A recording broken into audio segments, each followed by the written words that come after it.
Sanctimonious, holier-than-thou progressive Democrats have been comparing President Trump's action of stopping illegal aliens from illegally entering America on our southern border to Germans implementing Nazi laws and Americans enforcing slavery and the Jim Crow laws of years gone by. It's just another day in Crazy Town, USA. You just can't make this stuff up anymore. Senator Dianne Feinstein of California is now likening the problem of migrants seeking asylum at the U.S. border to Nazi Germany. The Socialist Democrat Congresswoman Ocasio-Cortez just recently tweeted, "Asking to be considered a refugee and applying for status isn't a crime. It wasn't for Jewish families fleeing Germany, and it isn't for those fleeing violence in Central America." Here we go over and over again. Conservatives, Republicans, and decent law-abiding Americans are compared to National Socialists or Nazis because we believe in the rule of law and protecting American citizens from illegal alien criminals. The lefty argument goes like this: Hitler had evil laws against Jews and other minorities, and Americans had evil laws against blacks and other minorities. Therefore, American immigration laws are evil, thus we must ignore them and or disobey them. That's absolute balderdash, poppycock. This immediate rush to judgment is a logical fallacy based on fallacious reasoning and emotional biases.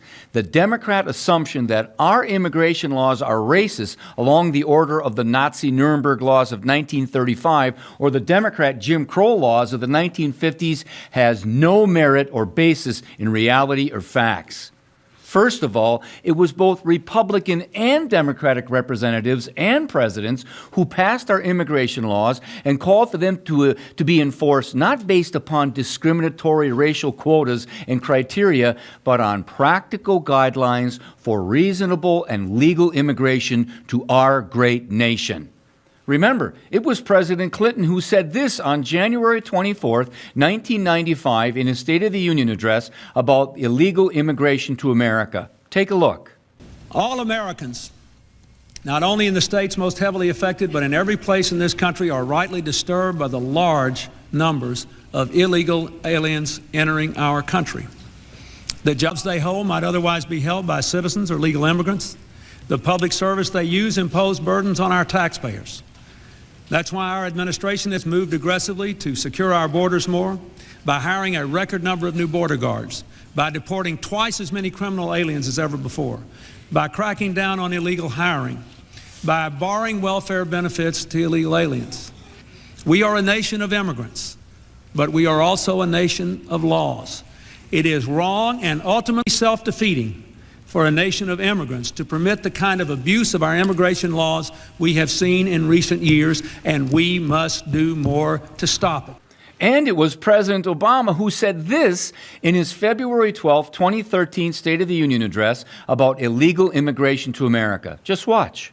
Real reform means stronger border security, and we can build on the progress my administration's already made, putting more boots on the southern border than at any time in our history, and reducing illegal crossings to their lowest levels in 40 years.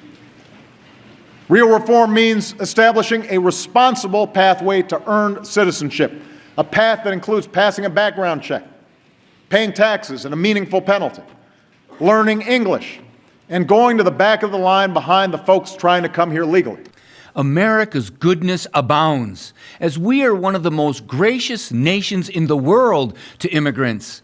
The vast majority of the caravan are not legitimate asylum seekers, but young male ruffians who have already violated Mexican law, defied the mayor of Tijuana's call for law and order, and are actually using men and women to violate our legal border processing procedures.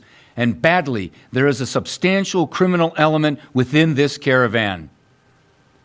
Yes, President Clinton, millions of Americans are rightly disturbed by the large number of illegal aliens entering our country who have abused our immigration laws, and we must do more to stop it.